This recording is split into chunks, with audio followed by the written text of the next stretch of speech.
Good morning, Arsenal fans. It's a big day today. Um, we have a season-defining game today. Um, Hoping that the boys are up for it. Hoping that the team selection is good. Um, and I think I feel optimistic. I'm not going to do any score predictions or anything like that. I don't like to tempt fate that way. But the away goal last week is giving me massive hope.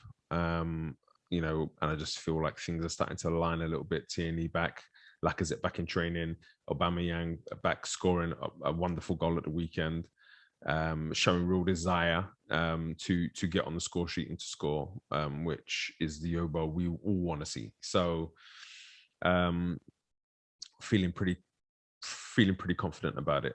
Um, what I'm going to talk about today are what, for me, are the three keys to winning today's game. Okay, so key number one is keeping Chukwueze quiet. He is a very talented player. I was looking at FB Ref stats for him. He's 80th percentile for assists, 95th percentile for dribbles forward towards goal, 95th percentile for dribble completion rate, 90th percentile for touches in the opposition's penalty area, 86% forward passes. So he's an attacking threat, and we need to keep him quiet. For me, the way that we keep him quiet is by having an offensive-minded fullback in place. Someone like Tierney, and I'm crossing my fingers that he plays.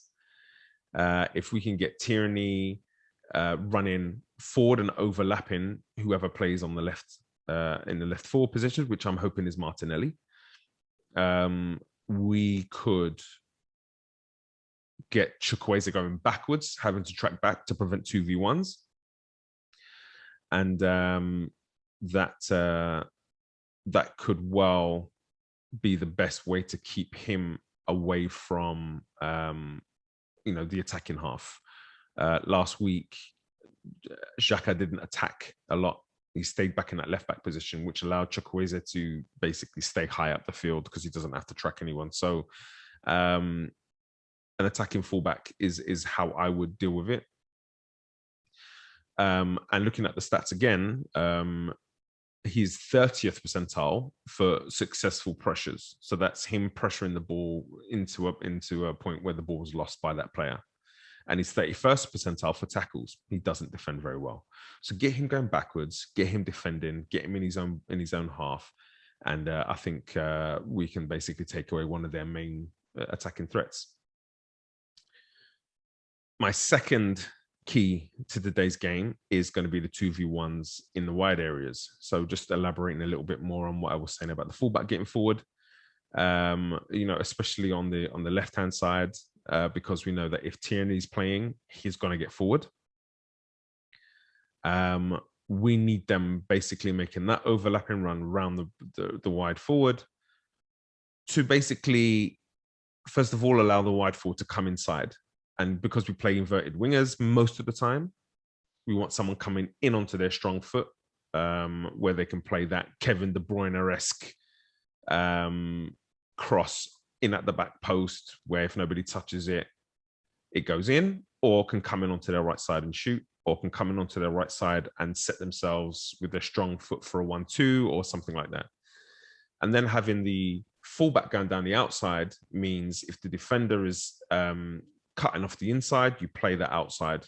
And then what we like to do is flash a ball across the 6-yard box. But where I think, are strongest is when the forwards make that forward run towards a near post, but then the ball's pulled back for a second line of attack areas. The right-hand side becomes really important.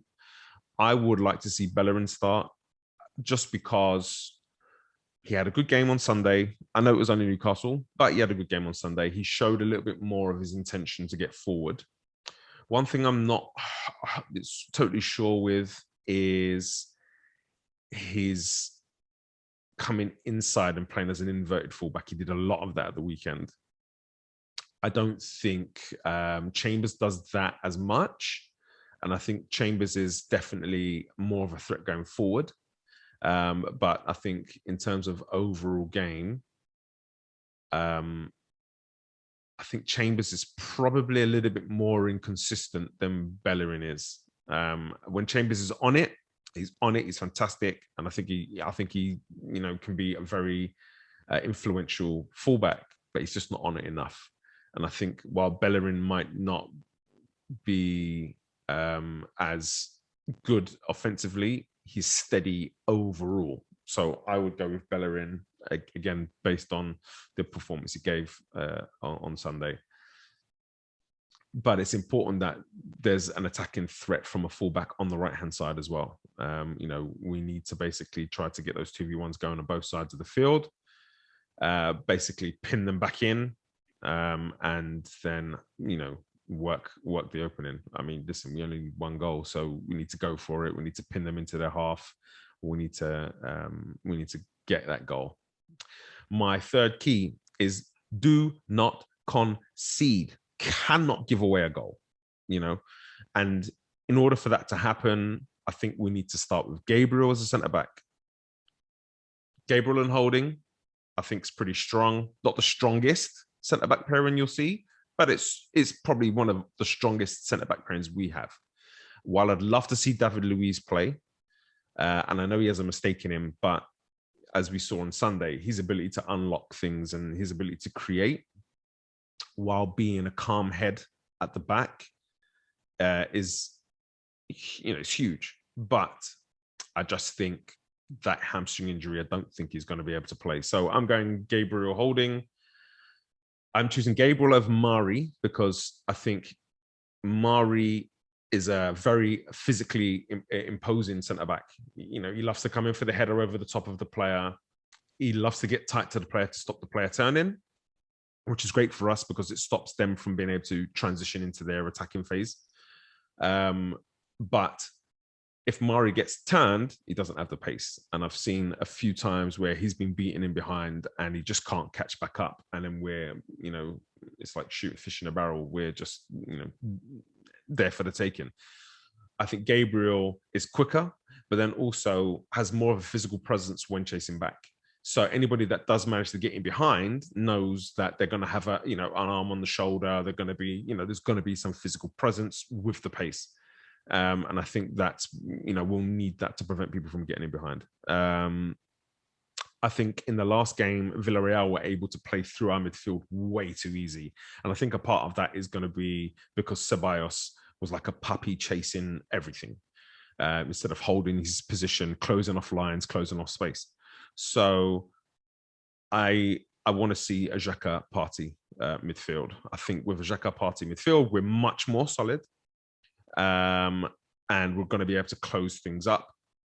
With that centre-back pairing, we end up with that box, the two centre-backs with the two centre midfielders. And I think that box is pretty solid. So those are my three keys for the game. I'm optimistic. I'm looking forward to the game. And hopefully we get that result we want. Come on, you Gunners.